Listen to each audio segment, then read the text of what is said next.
so-called the Okay, all right. Okay, so I just, let's just put perspectives, right?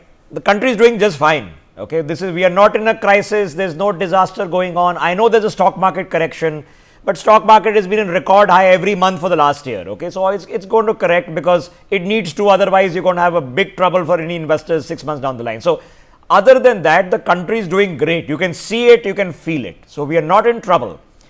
But we don't want to be just, not be in trouble. We just don't want to be getting past the finish line every year. We want to be winning and, and setting a great pace.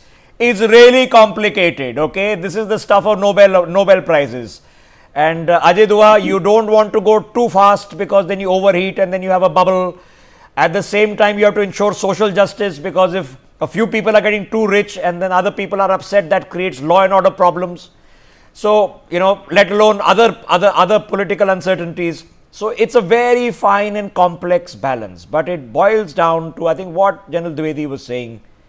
In the end, you have to be a technological superpower. That's what's going to matter. Now, how do we get there? I would say, Rishabh, just putting on a thinking cap, that we need to step up and drastically step up the priority and the funds, etc., which we attach to the education and the healthcare sector. Then the entire population of the country gets involved in nation building.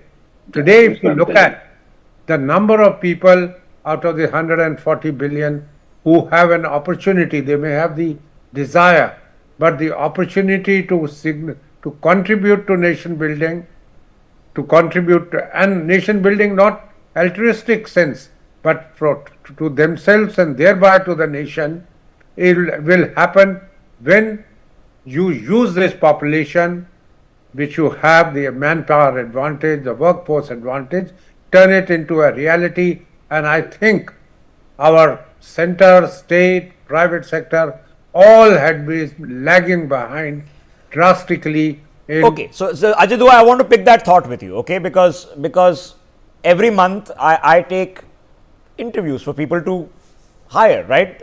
If you want a job, okay, and if you think there's no job growth happening in India, come send your CV to me. I have jobs available. Now, when I'm announcing what the job interview questions are going to be. So if anybody is smart and sees this clip, they'll know what I'm going to ask them. I asked 5 questions.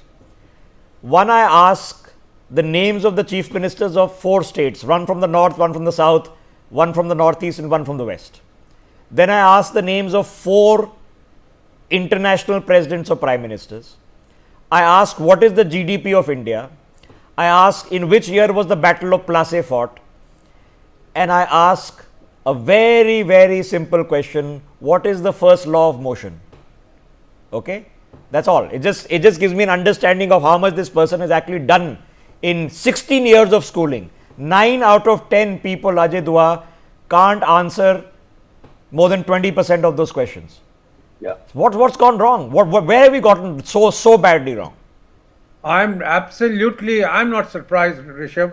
That is what all the surveys, including independent private surveys of quality of education, are pointing out to. Saying, yes, you may have achieved in the country universal primary education, saying everybody at least has an opportunity to go to school. But what is the quality of education being imparted to them? That is what your 5 questions and the interviews reveal, that they have gone through a process, but they have not become employable. The quality of education must improve drastically. And one of the inputs for improving education is going to be better nutrition, better health care. All these things work on one another. You take it from me, once you have people who are healthier, people who are actually more educated, school level, I'm not talking of college level education, etc. That is, the brilliant ones go there, and the German vocational system brought in post the Second World War. But today, your 10 standard ones also, many of them would not be able to answer the 5 questions which you are rightly trying to judge. Now the reason that, of course, and you can say, oh, that's bookish knowledge, right? It's not really a skill set. But the reason is These are people who voluntarily want to do journalism. Okay, so you voluntarily want to one day sit and cover the union budget. All right, it's a voluntary choice. Now, Sumit Peer, if almost no one I'm speaking to, so 9 out of 10, don't know what the GDP of India is, okay, despite the fact that there is so much knowledge freely available. I mean, I know 20 years ago you had to get a newspaper or go to a library and figure all this stuff out. Now it's popping on your screen multiple hours a day, but it's not registering. Are we in trouble because of that? Rishabhji, we always say that we have 800 million youth and our demographic dividend is going to last for next 70 years. But the kind of things what you are talking about is definitely a thing to worry about, because our education system is still stuck with Babur, Humayun and Akbar, unfortunately, and we are still talking about their Gaurav Gathas.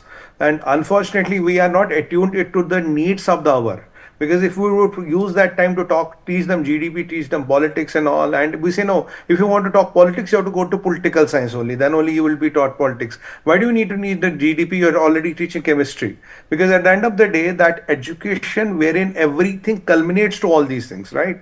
That holistic approach is not there. It is still pretty much segmented what British left us, and we are trying to improvise it. Honestly, British made education system to make clerks. They did not make education system to make intellectuals and geniuses. And still in our country, we are lacking that concept, which I've been always trying to put across, is unitary entrepreneurship. We are not pushing of that. People want to have a startup, want to have $1 billion valuation, must find a VC to burn a few $100 million to reach that. Well, that is not going to happen with everybody. So unless and until we change that orientation, that पढ़ लिख के नौकरी नहीं करनी है, पढ़ लिख के you have to become contributors, you can still contribute to the GDP, you can still contribute to the country. That change in orientation and mindset is not happening. Okay, that all right. Okay, so you've hit exactly what my balance few minutes I'm going to spend. Let me get Mr. Iyer in on this, okay? Because Mr. Iyer, I can also argue the contrarian. I can say that as long as you make a good pizza, you don't need to know what the first law of motion is, okay? But you need to make a good pizza and sell a good pizza, and that's perfectly fine. So the issue then is that for a large part, especially in North India, right, for people whose still dream job is to do what Mr. Dua did, is to join government at any level, okay, let alone at the senior levels that he served in, for them that's still the dream job. Why are these people not becoming entrepreneurs? What are we missing in terms of our mindset? Okay, so amazing, brilliant question, spot on, Shivji. Shravana, Manana, Nididhyasana. There are 3 stages. One is, as part of education, you learn, you hear, you can reproduce, but it is only when you reach a stage where it becomes a lived reality for you, right? One is improving the content that is being taught to the students. Second is the way it is delivered and the way it is, received by the student. It becomes a lived reality of their experience. Education doesn't embed. So that's first thing. Second, unfortunately, over the past few years, looking at education, student as customer, this is another very unfortunate thing that has crept in our education system. Right from basic education. Today, if you ask, see, I deal with 23, 24, 25-year-olds, MBA students. But even if you ask at a high school level, today the schools, the teachers don't want to, tell the students that you are not doing well. Why? Because a kind of student as a client, a student as a market has, that kind of mindset has come in. Everybody wants to say you are doing well. That false sense of, that you are doing well is embedded in right from that early age, that people are not really pushing hard to work, to really study and learn and see how to apply things. So I'll say the problem is twofold. One is the education has to move from merely saying this is this, to how do I see this playing out in my real life and how it becomes my lived experience. Second, let us look at education as what it is supposed to be. It is not some, it's not some hospitality industry, for God's sake, right? We are doing character building here. So somewhere that mid-course correction also has to happen. This is me speaking as a very, very passionate, academic for my life.